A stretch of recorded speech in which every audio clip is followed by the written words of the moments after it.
Thanks for joining me for today's video on the flop shot or the super flop. We're going to actually look at both of those.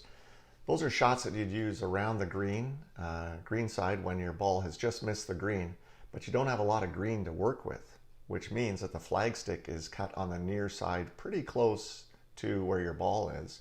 And in order to hit the shot close to the flagstick, you need to hit the ball high in the air so as to reduce the rollout.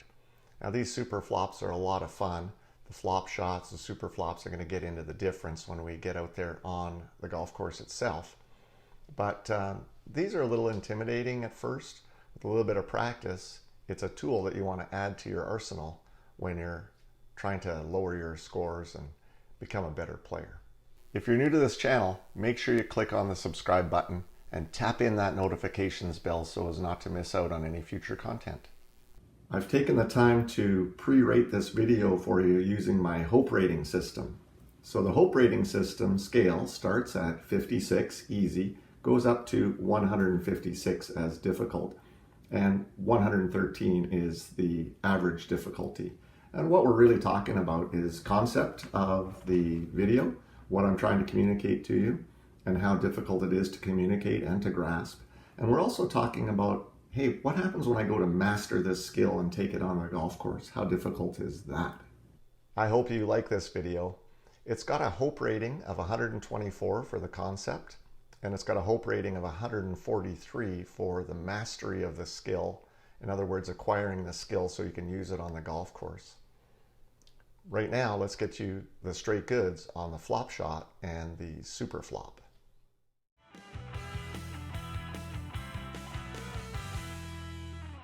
Here we are at the beautiful second green at the Ridge course at Cordova Bay.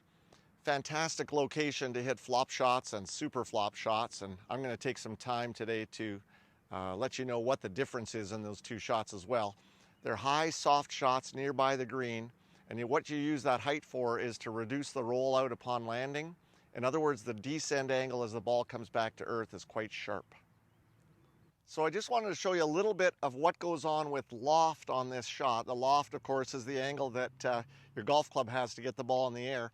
So you can see with this little device that I've brought, this is the part you hold on to. This black shaft here represents the loft on the golf club. And this is a high lofted club because we're going to hit a high shot. So when I put this into the starting position, what you can see is, yes, there's a lot of loft built onto this golf club. But if we want to hit an extra high shot near the green, what we're going to do is we're going to pre-turn that club in our hand about 30 degrees. So that means I'm going to turn the club clockwise. And as I do so, you can see how that affects that black shaft, which represents the loft, or the effective loft on the club is being increased as I turn that 30 degrees or so. Then I simply re-hold the club as normal, and I'm ready to hit this shot extra high.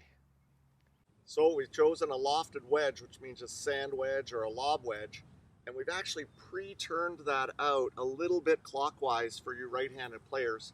That effectively adds loft, as I was showing you, but it also adds a wee bit of right influence. So you're going to see me take my body lines and move them left to effectively open my stance. And all that does is it neutralizes that right influence that I have from turning the club clockwise in my hands. It looks a little bit like this,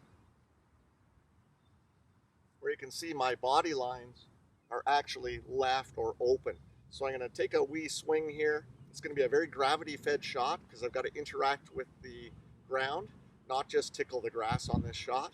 Sliding the club head underneath the ball like so gives it a wee bit of a glancing blow. So I need gravity to be my friend here.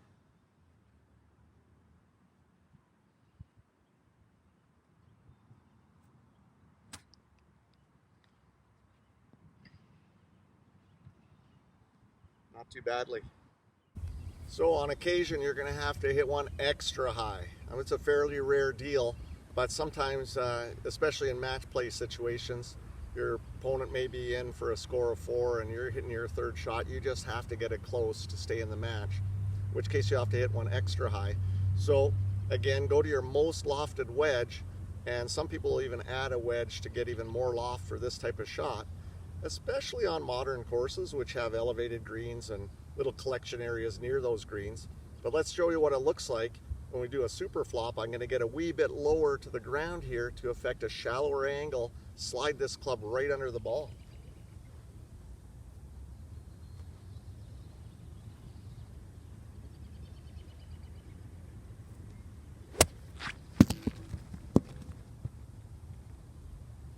And if you hit it high enough, you might have time to run underneath that thing, catch it. So thanks for joining me today at number 2 at the Ridge Course at Cordova Bay. Welcome back to world headquarters for Straight Goods on Golf. What do you think of that speed coming out of the box to be able to catch that? How many takes do you think that took? Hey, I ain't as good as I once was, but I'm as good once as I ever was. At the start of this video, I opened up this idea of a hope rating system, and I hope rated the concept of this particular video at 124, fairly difficult, and actually mastering the skill, I rated it at 143. Remember, the scale goes from 56 easiest all the way to 156 most difficult. So if you've got some different ideas on that rating, I'd love to see your input on the comment section below. Thanks very much for joining me for this video.